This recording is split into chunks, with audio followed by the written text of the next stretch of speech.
Hello everyone, I am Sajal Singh. So, first of all, thank you for attending this session. So, basically आज जिस issue पे हम लोग आए हैं तो सबसे इंपॉर्टेंट चीज है one pager notes, right? So basically आप में से बहुत लोग होंगे जिन्होंने अभी जस्ट स्टार्ट करी होगी प्रिपरेशन। बहुत सारे ऐसे होंगे जो लोग एक दो अटेम्प्ट दे चुके होंगे। बहुत सारे ऐसे भी होंगे जो शायद एक दो मेंस भी दे चुके हों। So what I'll try to do is I'll try to make sense for all of you, right? Now, basically, what exactly is one pager notes? This is something that we need to know first. ठीक है ना? क्योंकि जब हम preparation start करते हैं तो initially हम एक अलग टाइप के नोट्स बनाते हैं एंड ग्रेजुअली हम वन पेजर की तरफ मूव करते हैं। And if you see all the toppers of last few years, all of them have been emphasizing on one pager notes। ठीक है ना?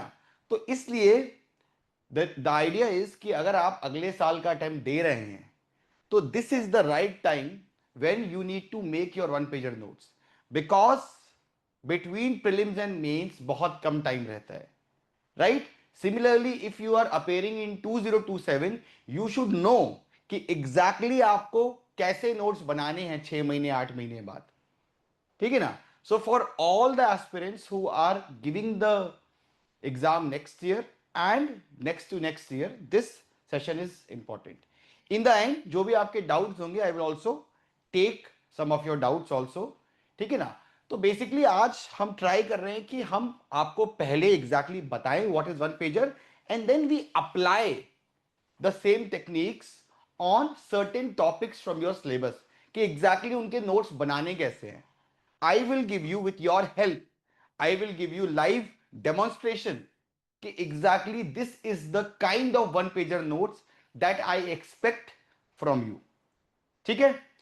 तो सबसे पहले there are four stages of note making, there are four layers, what we call as four layers of note making। और ये चीज अगर आप अभी समझ जाओ so that will be very very helpful for you। सबसे पहले होता है आपका लेयर वन, जिसको हम कहते हैं फाउंडेशन नोट्स। मोस्टली आप जिस भी फाउंडेशन प्रोग्राम में इनरोल हो वहां पे आपको वो काफी बल्कि नोट्स लिखवाते हैं, राइट?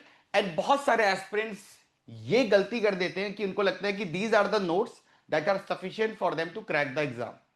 अब इन नोट्स का पर्पस क्या होता है?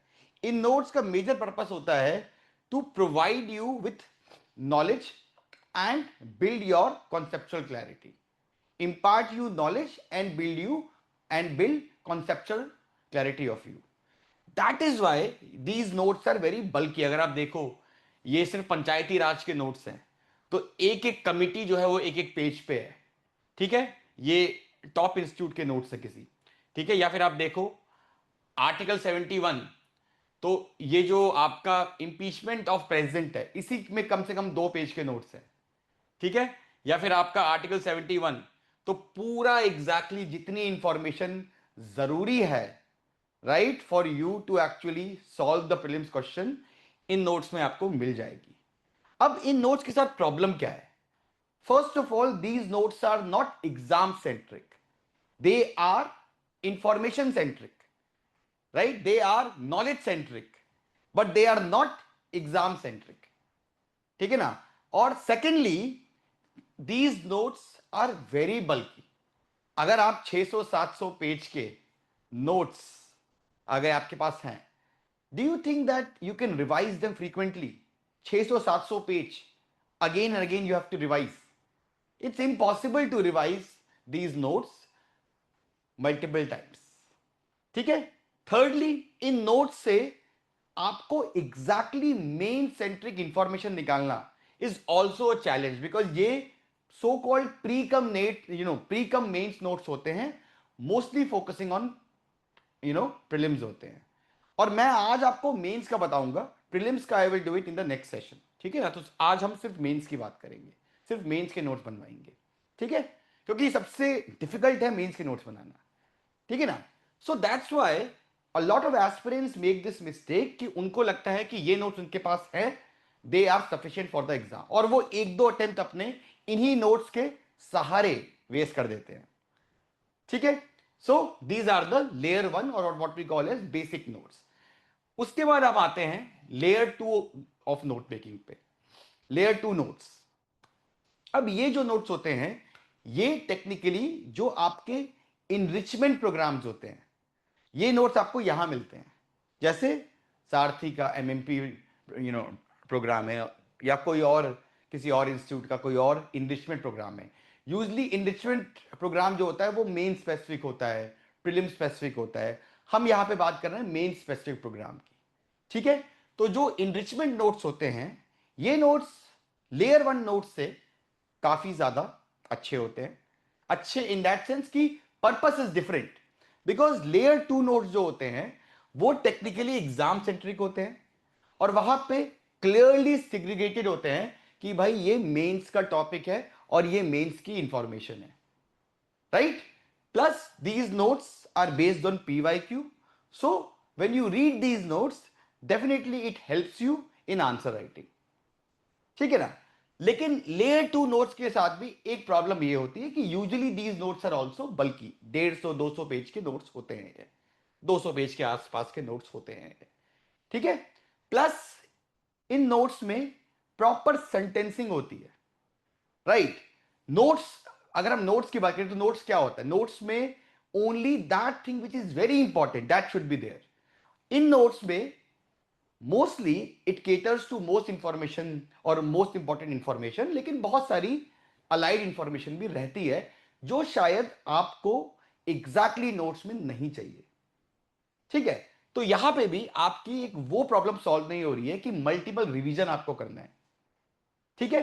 प्लस ये नोट्स क्योंकि हजारों लोगों के पास होते हैं, तो अगर आप सिर्फ इन नोट्स को रेफर करोगे तो आप सेम इंफॉर्मेशन लिखोगे, राइट। बार बार आप सेम इंफॉर्मेशन लिखोगे, हर आदमी same fact, same data, same points लिखेगा अपने आंसर में, तो यूनिकनेस कहां गई, राइट। उसके बाद आते हैं आपके लेयर 3 नोट्स जिनको हम कहते हैं वन पेजर नोट्स। अब बेसिकली जो लेयर 3 नोट्स का सोर्स होता है वो लेयर 2 नोट्स ही होते हैं। लेयर 2 नोट्स में जो सबसे इंपॉर्टेंट इंफॉर्मेशन होती है, फैक्ट होता है, डेटा होती है, कोट्स होते हैं, फ्रेजेस होते हैं, कीवर्ड्स होते हैं, राइट, वो हम इंकॉर्पोरेट करते हैं लेयर 3 नोट्स में और वन पेजर नोट्स में।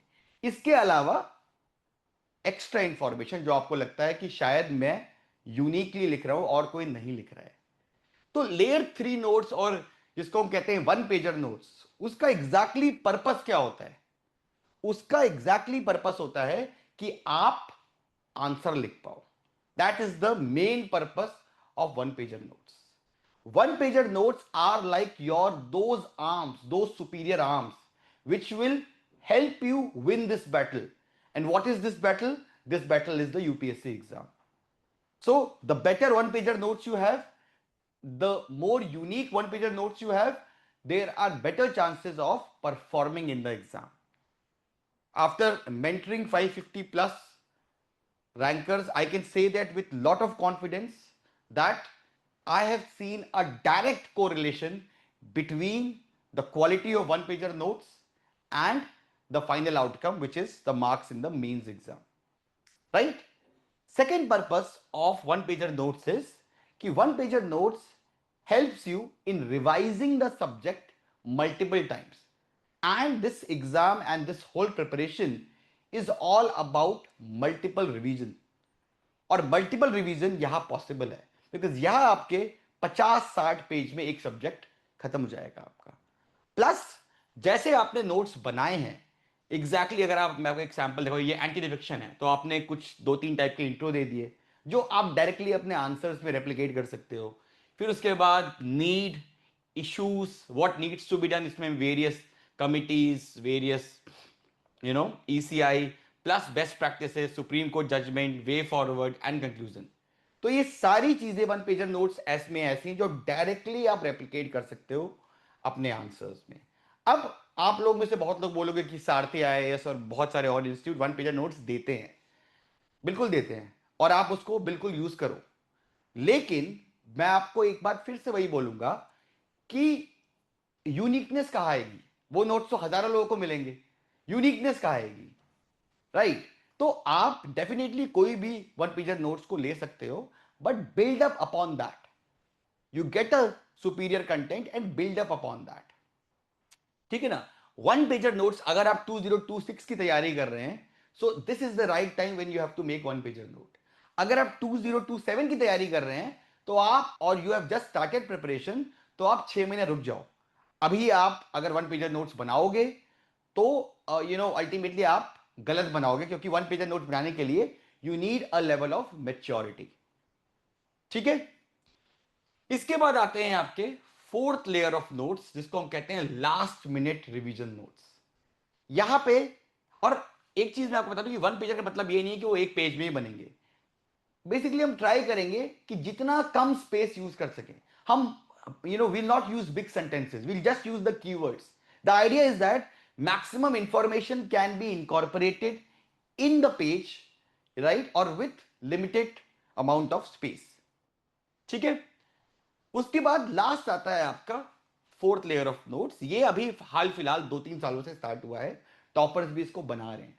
यहां पे क्या होता है कि आप, you are not exactly putting information in the form of introduction, main body, conclusion, जो हम वन पेजर में करते हैं।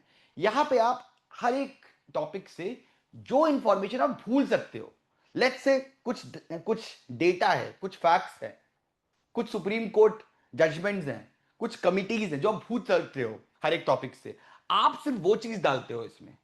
For example, these are the notes of AR68 Atul Singh, who was also my student.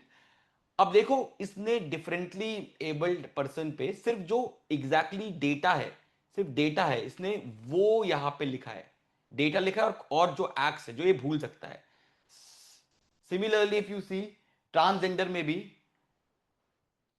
he has just mentioned the exactly the important data जो वो भूल सकता है, ठीक है ना? तो ये जो नोट्स हैं ये यूजली हम प्रीलिम्स के बाद बनाते हैं, जब हम फाइनल अपना एक मेंस के लिए प्रिपेयर करते हैं। सो जो जो इंफॉर्मेशन हमें फैक्ट्स उस समय हम, what we read, the most important facts we noted down in the last minute revision note. ये नोट सबसे अनऑर्गेनाइज्ड होते हैं, because these are for your final day revision. Main से एक दिन पहले आपको चार, let's say you have a GS3 paper, तो आपको economics, security, disaster management, environment और साइंस, सब सब कुछ आपको रीड करना है। अब अगर आपके पास इस टाइप के नोट्स नहीं है तो you will not have, it's humanly not possible to revise everything in one day, right? So that's the last layer of notes, ठीक है ना? तो मैं आपको बार बार ये एम्फोसाइज कर रहा हूं कि नोट मेकिंग अगर आपने अच्छी कर ली, अच्छे नोट्स बना लिए, तो half the UPSC battle you have one, ठीक है? अब हम आते हैं elements of one pager notes में।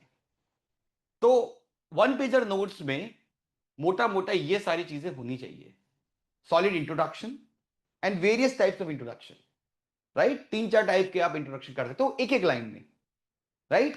Important keywords, and phrases, right, that can actually enhance your answers. Important data, government reports and publications you can quote, or you can include frameworks, right? Plus organizing information in tabular format, जहां जहां possible हो table को use करो, because that will save your space. Cases and judgment, Supreme Court cases and judgment, recommendations of various committees and commissions, quotes. Quotes can be used in introduction and in the conclusion of your one pager notes.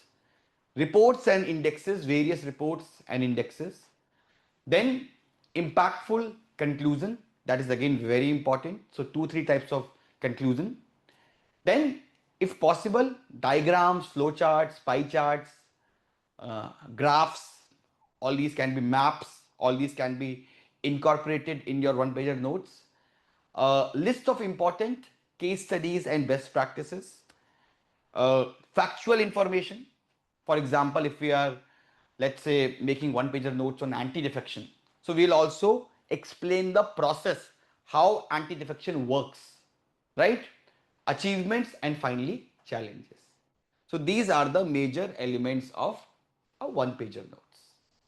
ठीक है, अब आते हैं हम application part पे. Now I have told you these are the things that we should try to include in our one pager notes. So let's take the, so I'll take one topic from GS, two topics from GS2, one from GS1 and one from GS3. ठीक है, so सबसे पहले let's take the topic of parliamentary privileges. तो अब अगर हम parliamentary privileges पे notes बना रहे हैं तो the first thing that should come to our mind is introduction. देखो, अगर आप वन पेजर नोट्स बना रहे हो तो that should be your structure, जो स्ट्रक्चर हमारा शायद आंसर राइटिंग का भी होगा. पहला स्ट्रक्चर है हमारा इंट्रोडक्शन, फिर उसके बाद फैक्चुअल इंफॉर्मेशन इफ एनी, उसके बाद आपका analysis will have pros and cons, then Supreme court judgements,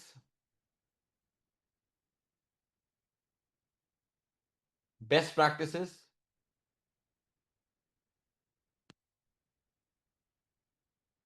government initiative if any, way forward, and finally conclusion. So this is how the order should be of your one pager notes. ठीक है, तो try करो कि जब आप one page note बना रहे हो तो ये सब डायमेंशंस आपके रहें. ठीक है, I don't think that they will be any recording, so you can note down what ever I am saying right now. ठीक है, अब हम आते हैं पार्लियामेंट्री प्रिविलेजेस पे नोट्स बनाने के लिए. तो first thing that should come to your mind is introduction. That's how you start your one pager notes. ठीक है, तो सबसे पहले इंट्रोडक्शन की अगर हम बात करें तो वी कैन मेक और we can write multiple types of introduction. Usually आप इंट्रोडक्शन लिख सकते हो तीन चार टाइप से आप अपने नोट्स में. एक आप लिख सकते हो कोट बेस, कोई अच्छा कोट ले लो उस टॉपिक का and you can use that in the introduction of your notes and also in answer writing also. तो जैसे पार्लियामेंट्री प्रिविलेजेस पे MP Jain, who is a constitutional expert, his very good or very famous quote is that parliamentary privileges are not personal favors but institutional necessities to safeguard the freedom, independence and dignity of the legislature. ठीक है, second is you can also go for definition based introduction, right? जैसे you can define what exactly parliamentary privilege is. Privileges are immunities and rights enjoyed by the member of parliaments to safeguard independence, dignity and effectiveness of legislative functioning. And third, you can also go with recent context based intro. For example, 2024 में Supreme Court gave this very famous judgment कि bribery, if MP is caught taking bribe, then in that case he cannot expect parliamentary immunity, right? So this is also something that we can use. ठीक है, तो ये तीन आप use कर सकते हो इंट्रोडक्शन में. अब इसके बाद जो हमने यहां पे बेस्ट प्रैक्टिस नोट कर लीजिए, फैक्चुअल इंफॉर्मेशन.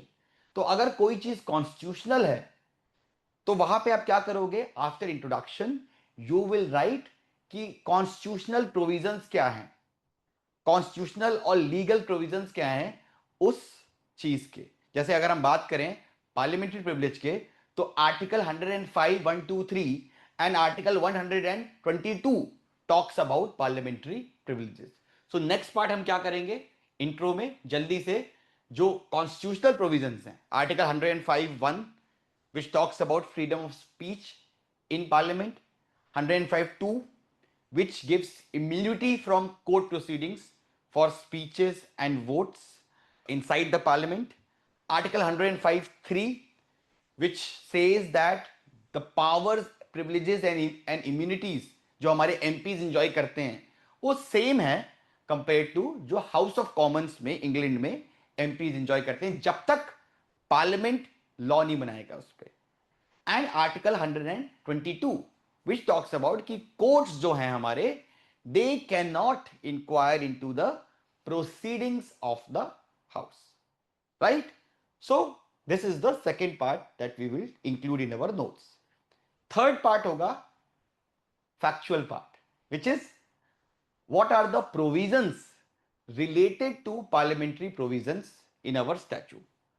तो you will talk about कि कौन कौन से फैक्ट्स हैं, जैसे फॉर एग्जांपल 40 डेज पहले आप अरेस्ट नहीं कर सकते हो सेशन से, ठीक है? जो हमारे एमपीज हैं they are exempted from jury service अगर पार्लियामेंट सेशन पे हैं, ठीक है? अल्टीमेटली जुडिशरी के पास कोई राइट नहीं है इंक्वायर करने का, पार्लियामेंट के पास राइट है कि वो खुद के अपने प्रोविजंस बनाए। तो all these things you will include in the factual part, ठीक है? तो हमारा इंट्रोडक्शन पार्ट खत्म हो गया, फैक्चुअल पार्ट खत्म हो गया। Now we will come to the analysis part. Analysis part में the first thing will be significance, कि एग्जैक्टली पार्लियामेंट्री प्रिविलेजेस हैं क्यों। तो सिग्निफिकेंस में बहुत क्लियर है कि बेसिकली इट इंश्योर्स कि जो हमारे एमपीज हैं वो इंडिपेंडेंटली काम कर सके, ठीक है? And secondly it gives them the freedom of debate, because parliament is a forum जहां पे हर आदमी, the people who have been elected by us, they represent us. So parliamentary privileges give them that power कि आप यहां कुछ भी बोल सकते हो, आप पे कोई कार्रवाई नहीं होगी, right? So without any fear, without any persecution, you can actually represent the voice of the people in the house. So that is the need, right? The second part of the analysis will be challenges. अब challenges में जब आप one pager notes बना रहे होगे तो focus ज्यादा करना एग्जाम्पल्स पे, फोकस ज्यादा करना बेस्ट ऑल दीज थिंग्स, क्योंकि अगर आप सिर्फ पॉइंट लिखोगे तो आपके नोट्स जेनरिक हो जाएंगे। अब एग्जाम्पल्स में आप क्या करोगे, रीसेंट एग्जाम्पल्स की बात करोगे चैलेंजेस में, जैसे राहुल गांधी वाला केस हुआ, जैसे आपका अर्नब गोस्वामी वाला केस हुआ, जैसे कई सारे मीडिया पर्सनल्स को who were critical against the government, they have been penalized. So you will talk about that in the challenges part. तो challenges part में the first part would be कि जो हमारे privileges हैं वो undefined है. What exactly is breach of privilege? We have not defined it, and that gives scope for ambiguity and arbitrariness. ठीक है? Similarly, there is conflict with fundamental right, because article 19 क्या बोलता है, फ्रीडम ऑफ स्पीच, और यहां पे आप लोगों की फ्रीडम ऑफ स्पीच को कर्व कर रहे हो कि अगर कोई क्रिटिकल होगा पार्लियामेंट के लिए so he can be penalised, ठीक है? Similarly it also sometimes have been misuse for political vendetta, जैसे राहुल गांधी के अगेंस्ट केस हुआ, ठीक है? Plus because there is lack of codification, so it leads to subjective interpretation, right? जैसे Arnab Goswami case में हुआ. Similarly, it also violates the separation of power because judiciary को इससे बाहर रखा हुआ है, और यहां पे पार्लियामेंट को जज बना दिया गया है कि they can actually hear the case and give the verdict. So that is the violation of separation of power. ठीक है? So now we are done with three parts. One is introduction, factual part, and analysis part. Next step में we will include the Supreme Court judgments. तो various Supreme Court judgments हुए हैं. सबसे important MSM Sharma case, जहां पे ये बोला गया था कि freedom of speech is less than parliamentary privileges. So parliamentary privileges जो है वो सुपरसीड करती है फ्रीडम ऑफ प्रेस के ऊपर, ठीक है? Very landmark judgment, followed by again a very landmark judgment, Kehar Singh case. Kehar Singh case में क्या बोला कि अगर privileges they are violating the constitutional provisions तो कोर्ट जो है वो रिव्यू कर सकता है प्रिविलेजेस को, right? Similarly Searchlight case, again a very important case, उसमें यह बोला गया कि प्रिविलेज जो है वो एब्सोल्यूट नहीं है, they are subject to constitutional supremacy, constitution supreme. अगर कोई प्रिविलेज कॉन्स्टिट्यूशनल सुप्रीमेसी को ब्रेक कर रहा होगा, then that will not be valid. And then सबसे रिसेंटली अभी राजा रामपाल वर्सेस लोकसभा, यहां पे ये बोला गया है कि अगर पार्लियामेंट्री प्रिविलेज का मैलाफाइड यूज हो, मैलाफाइड का मतलब इल इंटेंशनड, राइट, बोनाफाइड मतलब कि आपने it was a genuine mistake. अगर मैलाफाइड यूज किया कि आपने पार्लियामेंट्री प्रिविलेज का यूज किया to make anyone suffer deliberately, in that case judicial review is allowed. ठीक है, तो ये कुछ 4-5 अच्छे सुप्रीम कोर्ट, और 4 से 5 सुप्रीम कोर्ट केस काफी हैं, और एक एक लाइन में बस। ठीक है, अब सुप्रीम कोर्ट केस के बाद नेक्स्ट स्टेप हमारा आएगा बेस्ट प्रैक्टिसेस का, बेस्ट प्रैक्टिसेस का, जिसमें हम 2-3 बाहर के मॉडल, एक आध इंडिया के मॉडल डाल सकते हो। जैसे हम यहां पे यूके का डाल सकते हैं मॉडल। भाई हमने पार्लियामेंट्री प्रिविलेज का जो प्रोविजन लिया था वो यूके से लिया था। यूके ने 2009 में पार्लियामेंट्री प्रिविलेज को कोडिफाइड कर दिया, तो वहां पे जो आर्बिट्ररी नेचर था वो कहीं ना कहीं it got reduced, but that's not the case in the case of India. Secondly, Australia also adopted the Parliamentary Privilege Act, clearly establishing what exactly is parliamentary privileges. ठीक है, इंडिया के case में भी Kerala and Tamil Nadu had initiated guidelines on the use of privileges, so we can learn from these best practices. और second last हमारा stage होगा way forward. ठीक है, वे फॉरवर्ड में अगेन हम ट्राई करेंगे कि हमारे नोट्स में, खासकर अगर हम GS2 के नोट्स बना रहे हैं, तो एक आध कमिटी की रिकमेंडेशन हो, एक आध बेस्ट प्रैक्टिस हो, एक आध सुप्रीम कोर्ट का जजमेंट हो। तो जैसे we will say that we can go for codification as has been recommended by second ARC and national commission for review of working of constitution. Secondly हम चंद्रचूड़ की बात भी लिख सकते हैं कि we need to align privileges with constitutional morality and transparency. Similarly, हम लोग we can also go for transparency in privileges motion.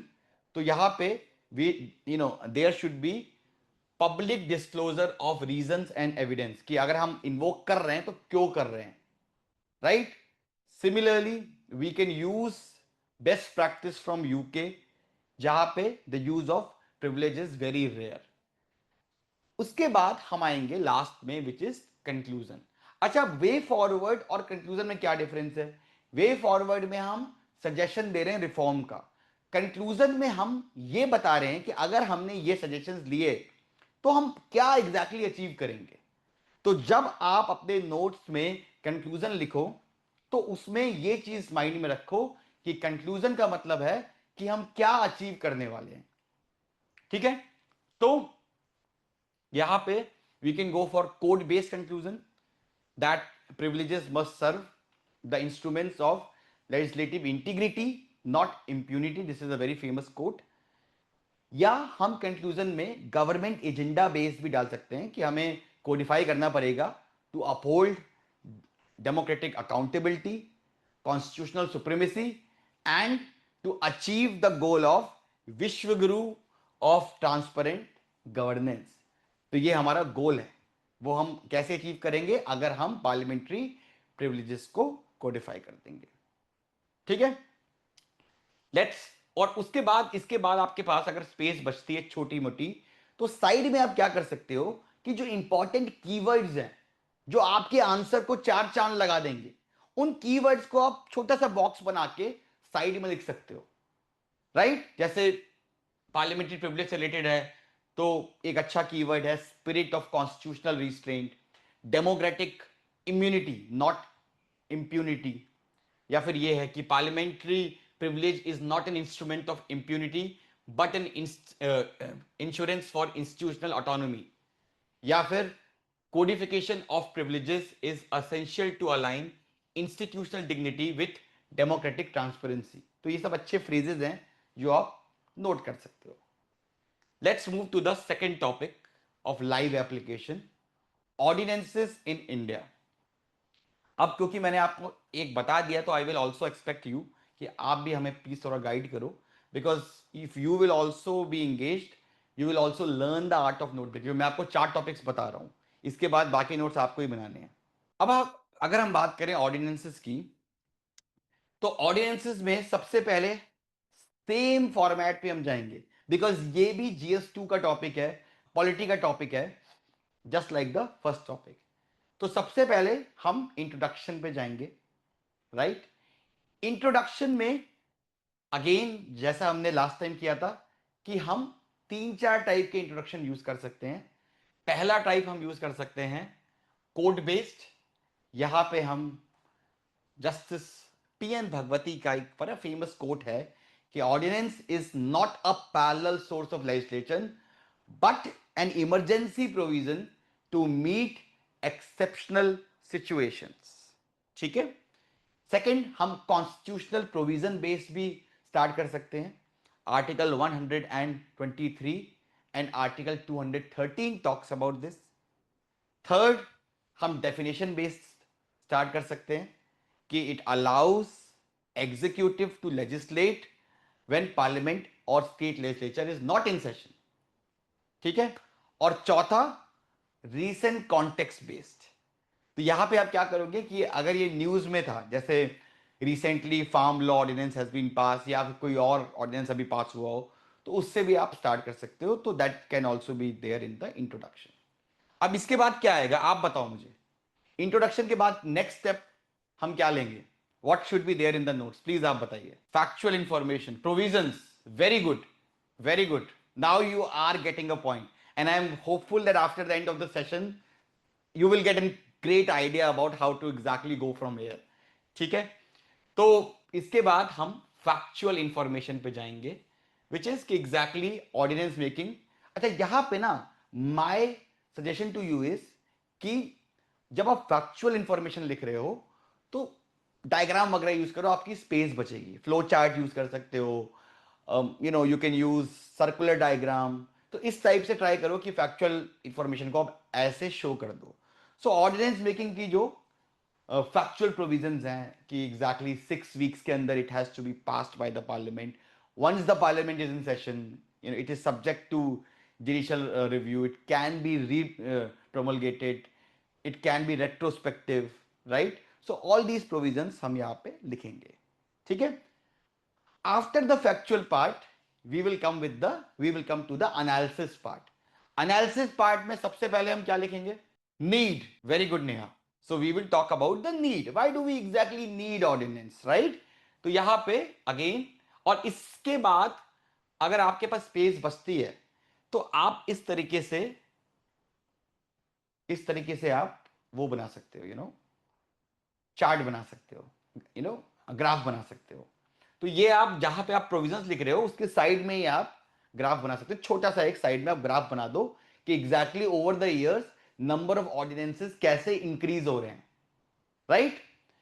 इसके बाद जैसा हमने कहा कि सिग्निफिकेंस, कि भाई अल्टीमेटली इट इंश्योर्स कि जब पार्लियामेंट सेशन में ना भी रहे, कंटिन्यूटी ऑफ गवर्नेंस. ठीक है. And it is useful in the case of urgent physical security and public health matters. ठीक है. इसके बाद हम आएंगे चैलेंजेस में. चैलेंजेस में मेजर चैलेंज तो यही है. सबसे पहला कि इमीडिएट और नेसेसिटी जो है वो एग्जैक्टली क्या है, डिफाइन नहीं है. अब फार्म लॉ ऑर्डिनेंस कोई नेसेसिटी नहीं था उस समय. ट्रिपल तलाक कोई नेसेसिटी नहीं था उस समय. It could have waited for the Parliament to function back. Right. ऐसा नहीं था कि अगर वो नहीं होगा पास तो हमारे देश में कोई खतरा आ जाएगा. राइट. सो जो टर्म इमीडिएट है, नेसेसिटी है, that is not very much clearly defined. Secondly, जो हमारा रीप्रोमलगेशन का मिसयूज हुआ है, जो बिहार में होता रहा, ठीक है ना, और उसके बाद DC वाधवा केस में सुप्रीम कोर्ट ने उसको स्टक डाउन किया. आप लॉ ही मत बनाओ, आप टेक्निकली बाईपास कर रहे हो लेजिस्लेचर को. Thirdly, it is also erosion of legislative supremacy. For example triple तलाक का ऑलरेडी बिल पेंडिंग था पार्लियामेंट में, और आपने वो वेट नहीं किया, उससे पहले ही आपने ऑर्डिनेंस इश्यू कर दिया, तो टेक्निकली आप लेजिस्लेटिव सुप्रीमेसी को इरोड कर रहे हो इससे। Fourth, weak accountability. Ultimately problem क्या है कि there is no mandatory justification कि एग्जैक्टली क्यों हम ला रहे हैं ऑर्डिनेंस, ऐसी क्या जरूरत पड़ गई हमको, राइट? सर पर पार्ट कितने पॉइंट्स लिखे हैं? देखो तीन चार चार चार से ज्यादा ठीक है, 4 पॉइंट्स पर पार्ट पे, बट छोटे लेवल पे, ठीक है? तो ये हो गया आपका। अब इश्यूज एंड चैलेंजेस के बाद नेक्स्ट पार्ट क्या आएगा, आप बताइए? वे फॉरवर्ड, सीधे सीधे way forward. Very good Neha, very good. There is also Kane, very good. उसके बाद आएगा सुप्रीम कोर्ट के केसेस, सुप्रीम कोर्ट के cases that talks about ordinances. तो सबसे पहले आपका RC Cooper case, very important case, कि ऑर्डिनेंस जो है that is subject to judicial review, right? इसके अलावा AK Ray case, again a landmark case which talks about कि ऑर्डिनेंस जो है it's a temporary law, and because it's a temporary law it should meet the constitutional validity. ऐसा नहीं है कि कोई भी आप ऑर्डिनेंस ले आओ जो कि कॉन्स्टिट्यूशनल टेस्ट को मीट नहीं कर रहा है। एंड सबसे लैंडमार्क डीसी वाधवा केस, जहां पे Supreme Court clearly said that repromulgation of ordinance is unconstitutional, ठीक है? और उसके बाद फाइनली आपका आया Krishna Kumar Singh versus state of Bihar, जिसमें यह चीज बोली गई कि भाई अल्टीमेटली राइट जो है कॉन्स्टिट्यूशन से लिंक्ड है, ऑर्डिनेंस भी कॉन्स्टिट्यूशन से लिंक्ड है, उसके बाहर नहीं जा सकते हैं, ठीक है? देन इसके बाद नेक्स्ट स्टेप क्या होना चाहिए? What should be the next step? Best practices. अरे बिल्कुल, आप तो एक्सपर्ट बन गए हो एक ही टॉपिक के बाद, बहुत सही, बहुत ही अच्छा, very good. I think I have got a very very very brilliant Janata out here, right? तो नेक्स्ट पार्ट होगा हमारा बेस्ट प्रैक्टिसेस का। तो इसमें हम केरला से सीख सकते हैं। Kerala had made it mandatory कि there should be a cabinet justification note for urgency before issuing the ordinance, ठीक है? सिमिलरली यूके से हम लर्न कर सकते हैं कि they instead of ordinances they have emergency bills, and emergency bills जब भी पास करनी होगी तो पार्लियामेंट को बैठना पड़ेगा और उसको अर्जेंटली हम पास कर देंगे। तो even when the parliament is not in session, तो parliament can meet, parliament approval can be taken and the bill can be passed as quickly as possible, ठीक है? सिमिलरली यूएस में अगर प्रेसिडेंट एग्जीक्यूटिव ऑर्डर इशू करता है तो that has to be reviewed by Congress and judiciary, right? So these practices can be learned और can be incorporated. इसके बाद एज ए वॉल सेट कि the way forward part will come. तो यहां पे आप जैसे मैंने कहा कमिटी रिकमेंडेशन हो गया, supreme Court, NITI Aayog, all these things can be used. जैसे for example we can codify the urgency criteria, what exactly constitutes urgency, ये सेकेंड एआरसी ने भी बोला था, ठीक है? Similarly national commission for review of constitution ने बोला था कि लेजिस्लेचर को 7 दिन के अंदर टेबल करना पड़ेगा रीजन कि हमने जो ऑर्डिनेंस इशू किया वो क्यों इशू किया। सिमिलरली जुडिशियल अकाउंटेबिलिटी, अगर री प्रोमulgation हो रहा है तो Supreme Court must fast track that case and give the verdict whether it is valid और not. Similarly transparency portal can be established in NITI Aayog कि भाई एग्जैक्टली जो ऑर्डिनेंसेज हैं वो कितने इशू हुए हैं, उनके पीछे का रैशनल क्या है और अभी का क्या स्टेटस है, ठीक है? अब इसके बाद क्या आएगा लास्ट में? लास्ट में क्या आएगा? कंक्लूजन। लास्ट में दे विल बी कंक्लूजन। तो as I have said conclusion means कि अगर हम रिफॉर्म्स लेके आएंगे तो हम अचीव क्या करेंगे। तो कंक्लूजन में एक हो सकता है आपका डीपीएसपी बेस्ड, जिसमें हम ये बोल सकते हैं कि अगर हम ये रिफॉर्म्स लेके आएंगे तो डीपीएसपी में जो हमारा प्रोविजन है सेपरेशन ऑफ पावर का, दैट विल बी फुलफिल्ड। एक हम कर सकते हैं कंक्लूजन में कि डीपीएसपी में जो और सॉरी, जो हमारा कॉन्स्टिट्यूशनल प्रोविजन है which is of constitutional supremacy and parliamentary dominance, that will be fulfilled. और या फिर आप कोई कोड भी यहाँ डाल सकते हो, जैसे फॉर एग्जाम्पल जस्टिस चंद्रचूड़ का अच्छा कोड था कि ordinances are meant to be bridges not bypass to democracy, right. इसके बाद लास्ट में अगर स्पेस बचती है तो कीवर्ड्स आप डाल सकते हो साइड में, 5-6 keywords will make things good.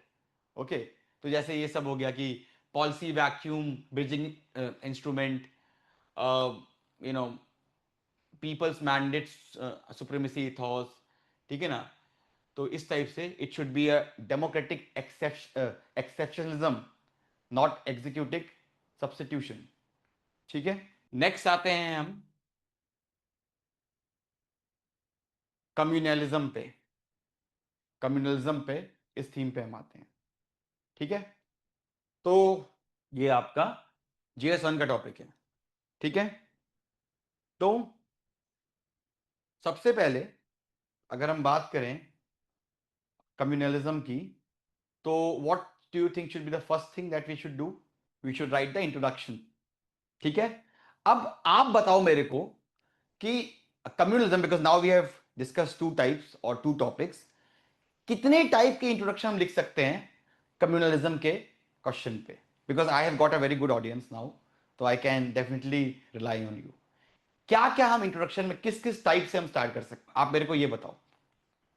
बताओ, मैं नोट करता जा रहा हूं यहां पे, किस किस टाइप का इंट्रोडक्शन हम अपने नोट्स में लिख सकते हैं communalism related.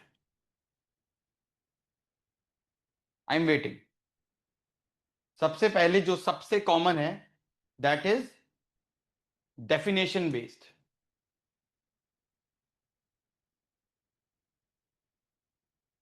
That is definition based, ठीक है। तो यहां पे हम क्या करेंगे, हम बिपिन चंद्रा का जो डेफिनेशन है, बिपिन चंद्रा का जो डेफिनेशन है उसको यूज कर लेंगे। क्या डेफिनेशन है बिपिन चंद्रा की? बिपिन चंद्रा की डेफिनेशन है कि कम्युनलिज्म मीन्स, कम्युनलिज्म मीन्स कि if we follow the same religion and we have this feeling that we have similar economic, social and political interest, ठीक है। तो this is the first type of intro that you can give. Second type is with quote based. Third type could be recent context based, मतलब यहां पे आप जो recently communal riots हुए हैं उनसे आप स्टार्ट कर सकते हो। Fourth is you can start with, you can start with database, यहां पे आप एनसीआरबी का डेटा दे सकते हो, ठीक है ना। So these are the types of introduction that you can use. तो जैसे कोड बेस में आप नेहरू जी को कोड कर सकते हो, you can mention that communalism in India is not born of religion but of politics using religion, right. Vipin Chandra की जो हमने बात करी है कि it is a believe that because they follow a particular religion they have common socio political and economic interest, right. Then recent context बेट में आप जो रीसेंट कोई भी राइट्स हुए हो, नू का वायलेंस हुआ हो, दिल्ली राइट्स हुए, you can start with that. And fourth is data based, यहां पे आप एनसीआरबी का जो डेटा है which is that under the IPC 153A there is a 45% increase compared to last year. तो इनमें से कोई भी आप यूज कर सकते हो। Now after this what should be the next thing that we should write in the notes? Next part क्या होना चाहिए? Very good. Factual information. Next part is factual information. Very good. तो factual information में सबसे पहले क्या आएगा?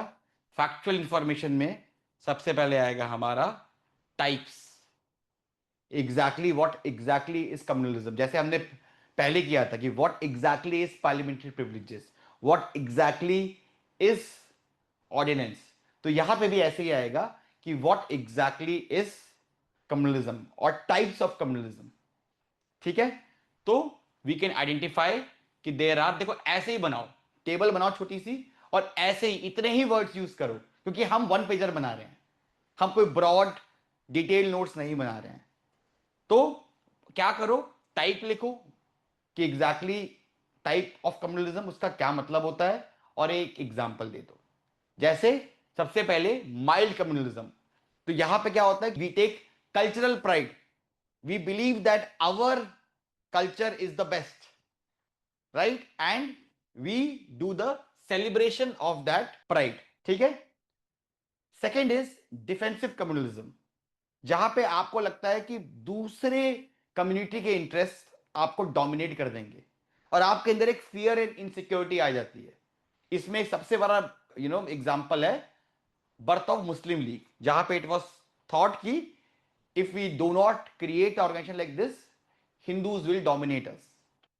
Third is competitive communalism, जहां पे there is a political rivalry and both the and all the communities are there, कि हम अपने अपने इंटरेस्ट को बचा लें।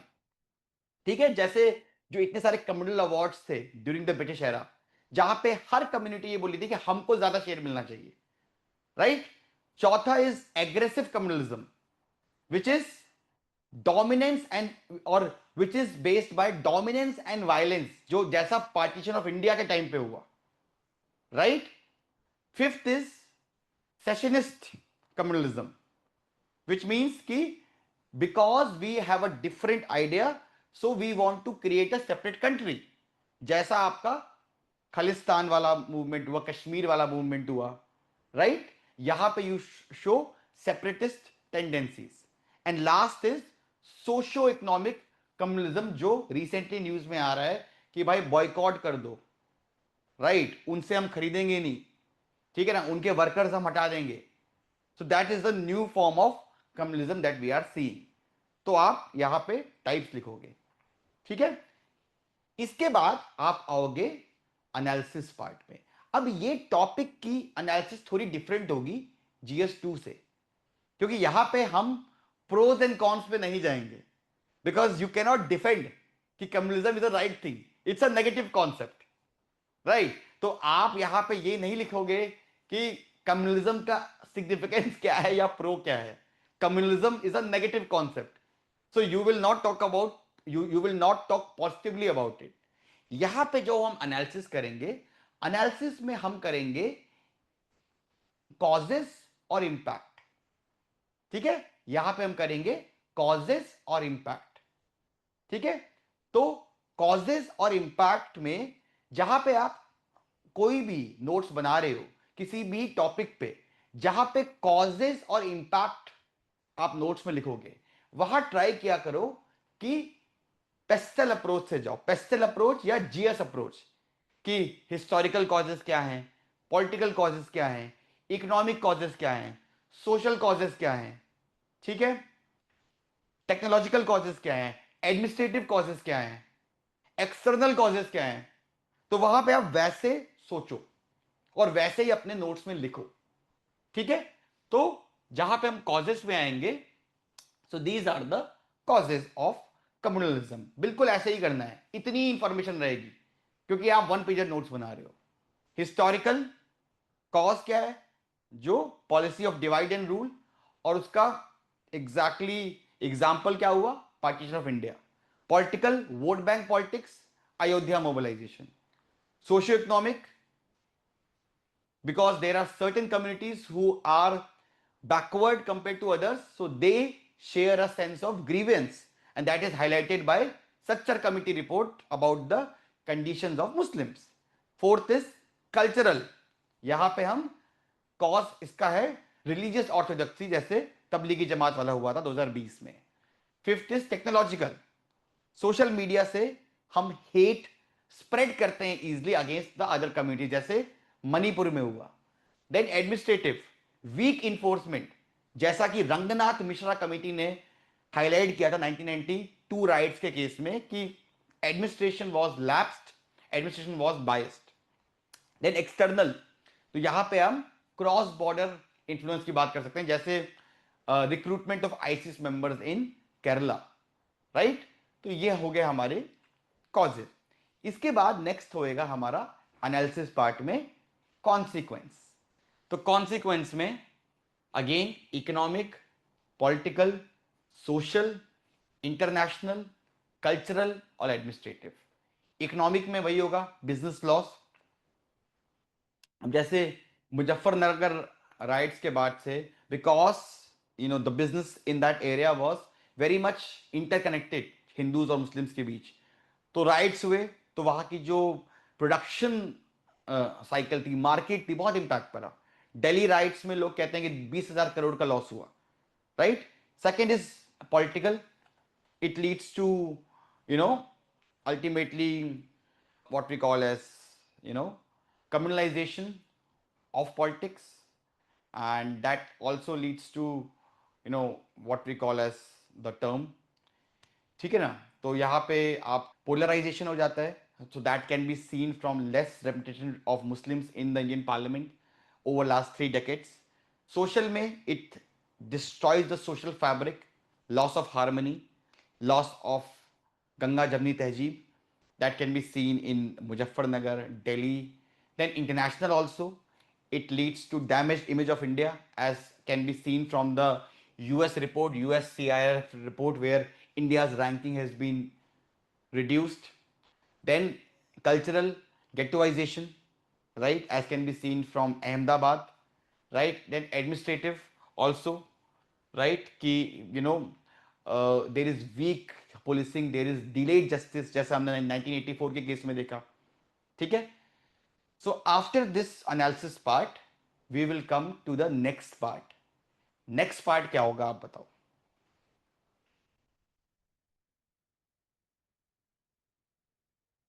नेक्स्ट पार्ट क्या होगा। इंपैक्ट तो हो गया ना, ये इंपैक्ट ही तो है ये, दिस इज इंपैक्ट ओनली ना। Next part will be supreme court judgments, supreme court judgments. तो there are various judgments that have highlighted and given recommendation about countering communalism and the related issues, जैसे Pravasi Bhalai Sangathan versus union of India ने parliament को urge किया था कि there should be a law against hate crimes. Similarly Tehseen Poonawalla versus union of India में states को direct किया था कि मॉब लिंचिंग के अगेंस्ट एक लॉ आना चाहिए, right. Similarly SR Bommai versus union of India में कहा गया था कि secularism is basic structure of the constitution, ठीक है। इसके बाद नेक्स्ट स्टेप क्या आना चाहिए, what should be the next step.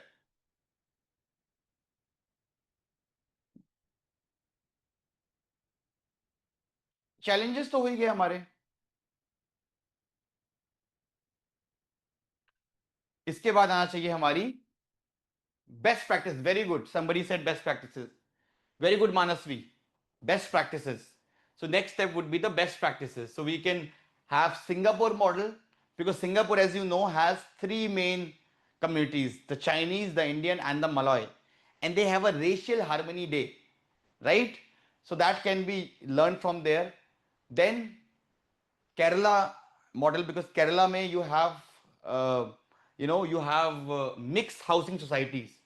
So that's a very good cure against communalism, because more communalism is because we don't interact with each other. Then Hyderabad model, where there is local peace committee for early mediation, and from UK where we have prevent strategy.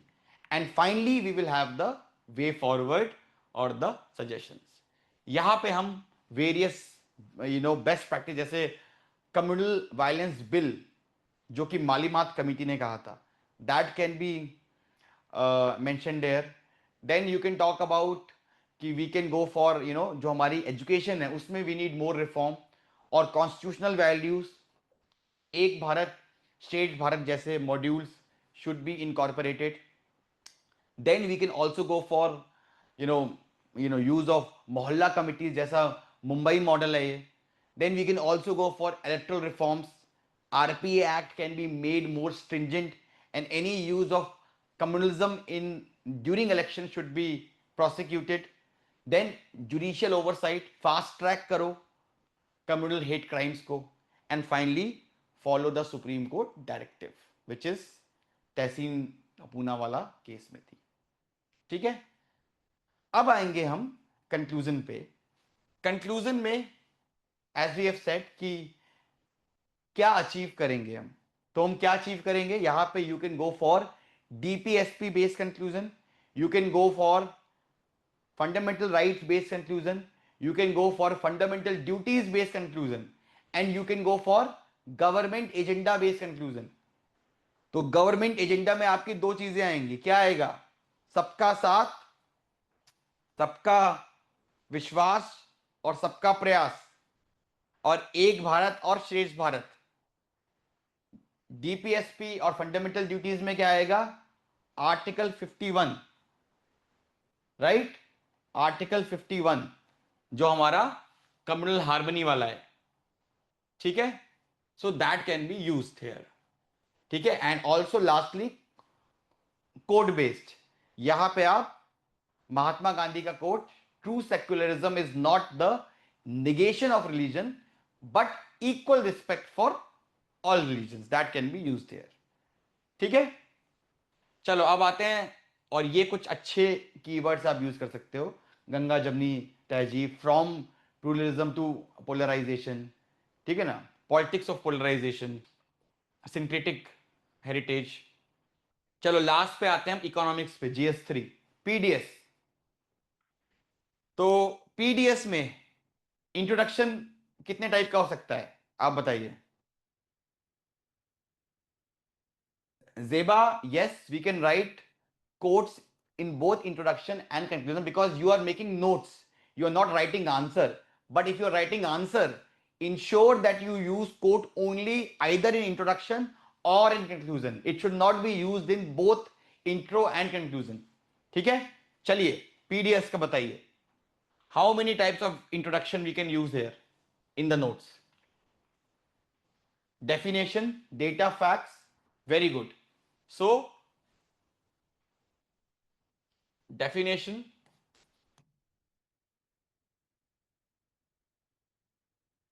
data, facts, recent context,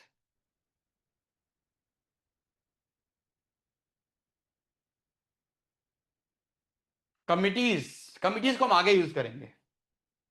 ठीक है, तो चलो सबसे पहले हम use कर सकते हैं डेफिनेशन बेस्ड, कि पीडीएस जो है it is India flagship food security mechanism where we provide food to 80 crore people in India. ठीक है, similarly you can also use quote that food for all is not just a right, it is a foundation of a just society. और recent context based, कि recently जो PM Garib Kalyan Anna Yojana है, that has recommended free 5 kg food grains per person for NFSA beneficiaries. ठीक है, should we underline answers? Not every word but definitely जो सबसे important चीजें आपने लिखी हैं उसको आप अंडरलाइन करो. ठीक है, अब हम आते हैं नेक्स्ट पार्ट पे. नेक्स्ट पार्ट क्या होना चाहिए? What do you think should be the next part? Objectives. Pawan, objectives ना हम वन पेजर में नहीं लिखेंगे. रीजन बीइंग कि बहुत फैक्ट है, वो उसमें कोई बहुत जरूरत नहीं है, वो तो हमें याद रहेंगे ही. Factual information, very good. Next what we will do is we will mention the factual information. Factual info में हम क्या करेंगे? We will mention the provisions of PDS, provisions and working of PDF. जैसे यहां पे आप क्या कर सकते हो, यहां पे आप डायग्राम बना सकते हो कि एग्जैक्टली जो जो वर्क कैसे करता है, कि पहले एफसीआई रहता है, उसके बाद स्टेट गोडाउन्स में जाता है, फिर एग्जैक्टली वो लास्ट में आपका जो है पीडीएस शॉप में आता है. सो ये डायग्राम आप बना सकते हो. ठीक है, plus you can mention the provisions, कि पीडीएस में एग्जैक्टली क्या क्या प्रोविजंस हैं. राइट, ठीक है, चलो। प्लस बिकॉज एक चीज और है, बिकॉज ये इकोनॉमिक्स है। इकोनॉमिक्स में अगर आप वन पेजर नोट बना रहे हो तो आपको एक सेपरेट बॉक्स बनाना पड़ेगा इंट्रो के बाद विथ की डेटा एंड फैक्ट्स। ठीक है ना? तो यहां पे आप क्या करोगे कि एग्जैक्टली यहां पे आप डेटा लिखोगे कि कितने लोगों को हम देते हैं, कौन कौन सी कॉमोडिटीज में हम देते हैं, ठीक है, किस प्राइस पे देते हैं, और कितना हमने एलोकेट किया है। राइट, जैसे 2.2 लाख करोड़ लास्ट ईयर हमने किया है। तो ये सारे डेटा जो है आपके इंट्रो के बाद साइड में बॉक्स बनाओ और वहां पे लिख दो। ठीक है, इंट्रो के बाद you will talk about provisions और साइड में एक बॉक्स बना के डेटा। ठीक है, इसके बाद हम आएंगे आपके एनालिसिस पार्ट में। एनालिसिस पार्ट में the first thing would be achievements of PDS. So इसको इस तरीके से आप देखो, कर सकते हो कि जैसे for example food security coverage, right, 80 crore लोगों को हम दे रहे हैं। Similarly it's India's biggest insurance against crisis. जब कोविड आया, one thing this you know PDS system insured कि कोई भूखा नहीं मरा और बहुत कम लोग भूख से मरे, because 5 kg wheat and rice has been provided to people, right? Similarly, it reduces hunger and malnutrition because 75% लोगों को ये कवर करता है। Plus it also provide support to MSP. भाई बेसिकली अगर पीडीएस सिस्टम चलना बंद हो जाएगा तो एमएसपी भी गवर्नमेंट ही लेगी, बिकॉज एमएसपी क्या करती है गवर्नमेंट, गवर्नमेंट फार्मर से एक्वायर करती है ग्रेन, फिर क्योंकि उसके पास एक्सेस ग्रेन होता है तो वो उसके बाद गरीब लोगों को ऑलमोस्ट फ्री में दे देती है। ठीक है ना? So it also give support to farmer, that can be seen from the data that last year 45 million rice और 30 मिलियन टन एक्वायर किया गया। Then it also leads to digitisation. ठीक है, देन पोर्टेबिलिटी एंड फ्लेक्सिबिलिटी। अब one nation one ration card के आने के बाद से कोई भी आदमी कहीं से भी कहीं माइग्रेट हो जाता है, उसका राशन कार्ड वैलिड रहता है। Similarly it promote social justice, क्योंकि जो सबसे गरीब है, अंत्योदय, उसके लिए we have Antyodaya Anna Yojana, right, and उसको एक्स्ट्रा ग्रेन मिलता है कम प्राइस पे। ठीक है, इसके बाद next what will do is we will talk about challenges. Challenges में भी देखो, इकोनॉमिक्स के अगर आप नोट्स बना रहे हो तो ट्राई करो whatever points you are writing in significance and challenges, आपको either substantiate that with example और विद डेटा। अदरवाइज आपके नोट्स अच्छे नोट्स नहीं, विल नॉट कंसिडर देम अच्छे नोट्स। ठीक है, तो अगर हम बात करें तो हर स्टेज पे चैलेंज है। प्रोक्यूरमेंट स्टेज पे चैलेंज है कि ओवर रिलायंस कर रहे हैं हम राइस और वीट पे, मिलिट्स को इग्नोर कर रहे हैं, इस चक्कर में पंजाब हरियाणा को मेजर बेनिफिट हो रहा है। स्टोरेज में एफसीआई के गोडाउन के पास इतनी जगह ही नहीं है कि वो स्टोर कर पाए, और कैग रिपोर्ट कहती है कि ऑलमोस्ट 20% इंडिया का फूड ग्रेन वेस्ट हो रहा है।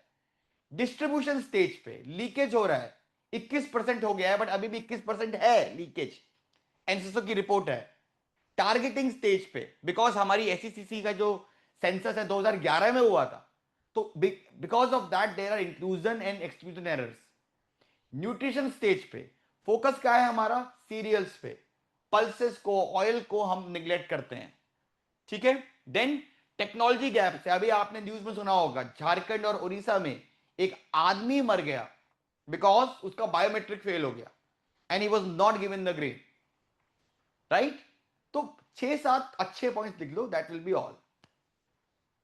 इसके बाद because it's a economy topic, economy topic पे हम सुप्रीम कोर्ट के जजमेंट नहीं लाएंगे।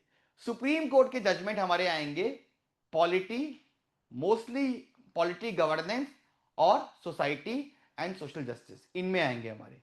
ठीक है, इकोनॉमी में सुप्रीम कोर्ट के जजमेंट्स नहीं आएंगे। ठीक है, इकोनॉमी में आएंगी हमारी बेस्ट प्रैक्टिसेस। ठीक है, so next step would be best practices and reforms. तो ये हमारी रिफॉर्म्स और बेस्ट प्रैक्टिसेस हुए हैं। पहला एंड टू एंड कंप्यूटराइजेशन, जो कि छत्तीसगढ़ में हुआ था, तमिलनाडु में हुआ था, one nation one ration card, government, central government की स्कीम है. Direct benefit transfer as a pilot is used in Chandigarh and Puducherry. Smart ration card is used in Kerala, और community monitoring is being used in Orissa. ठीक है. इसके बाद we will talk about the suggestions, right. और यहां पे हम अगेन, अगर आप इकोनॉमी की बात कर रहे हो तो इकोनॉमी में ट्राई करो कि अपने नोट्स में 3 लोगों की सजेशन जरूर डालो. एक डालो कि नीति आयोग क्या बोल रहा है उसके बारे में. सेकंड, इकोनॉमिक सर्वे क्या बोल रहा है. And third, very important, is committees. And fourth, if there is any global best practice.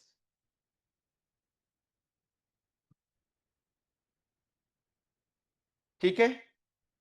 तो basically NITI Aayog has said that we should move from or we should move towards nutri cereals. Economic survey is saying that we need to reimagine PDS as nutrition distribution system. We can talk about यहाँ पे Shanta Kumar committee, which had talked about DBT, which had talked about computerization. We can talk about improving the social audit and grievance redressal system.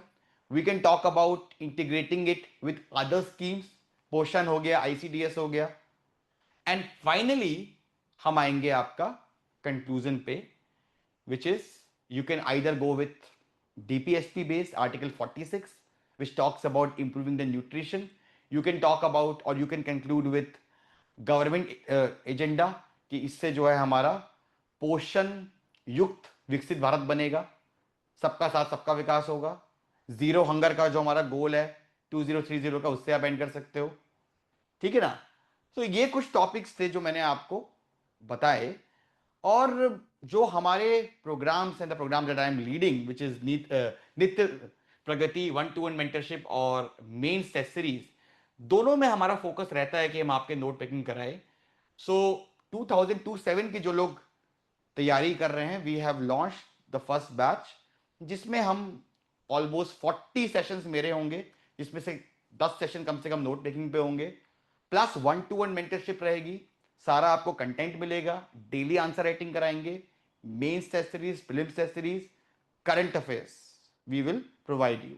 Plus आपके mentor आपके notes बनवाएगा, review करेगा, and same goes with answer writing. Similarly mains test series का last batch, if you are giving next year, so this is the last time to do answer writing practice. It has just started.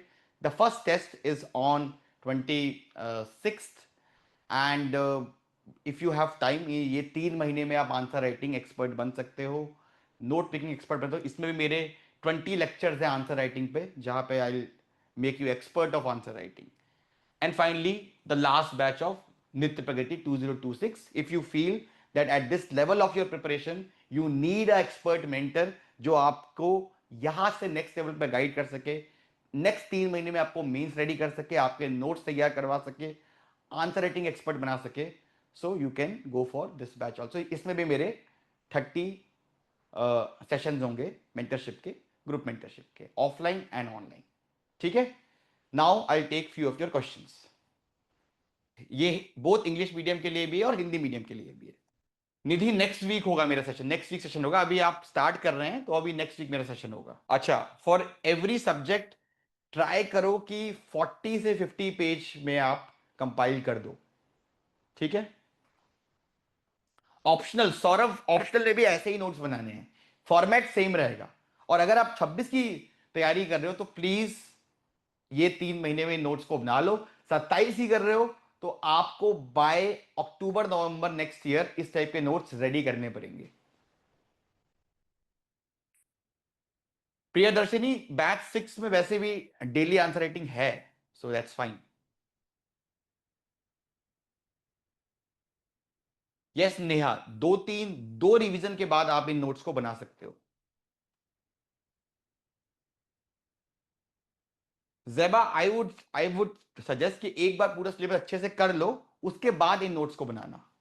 सौंदर्य, if you are a fresher, this program 2027 is both for fresher and for experts. Because अगर आप fresher भी हो तो भी हम आपको, see the idea is that अगर आप 27 के लिए तैयारी कर रहे हो, 2 साल का टाइम है. 2 साल इज अ बिग टाइम. जब आप कंसिस्टेंट शायद ना रहो, आप अकाउंटेबल ना रहो, आप रॉन्ग डायरेक्शन में जाओ, तो अगर आपके पास एक इंटरव्यू गिवन पर्सनलाइज मेंटर रहेगा, तो वो आपको हर एक लेवल पे, हर एक टाइम पे, हर एक उस पे आपको ट्रैक पे रखेगा. So if you are a beginner, if you are an expert, if you are a repeater, I think having a good quality personal mentor always helps. देखो, इन नोट्स को आपको सिलेबस वाइज जाओ, ब्रेक करो और हर एक टॉपिक के लिए नोट्स बनाओ, हर एक सिलेबस के लिए. ठीक है, ये बन जाएंगे. और इन नोट्स को जैसे ही आप कंप्लीट कर लो, तुरंत आंसर राइटिंग करो. जैसे लेट्स से आपका एक टॉपिक का नोट हो गया, उस टॉपिक से रिलेटेड जितने भी पीवाईक्यूज आए हैं उनको आप अटेम्प्ट करके देखो. जब आप उनको अटेम्प्ट करोगे, तो आपको अपने आप एहसास हो जाएगा कि क्या मेरे नोट सफिशिएंट हैं कि मैं आंसर लिख पा रहा हूं. राइट? ठीक है. See, if you are a working professional Arindam, तो आप ये कर सकते हो कि आप कोई अच्छे नोट्स ले और उसी के ऊपर आप बिल्डअप कर लो, rather then making it from scratch. ठीक है. तो I think I have addressed most of your answers and I believe that this session is helpful for you. थोड़ा बहुत तो आपको आइडिया लगा होगा कैसे नोट्स बनाने हैं. तो इसी को हम अच्छे से बिल्डअप करते हैं. And I will be taking session again very soon. This time I will be taking for prelims. ठीक है. So thank you for joining this session, and let's crack 2026 and 2027. Thank you.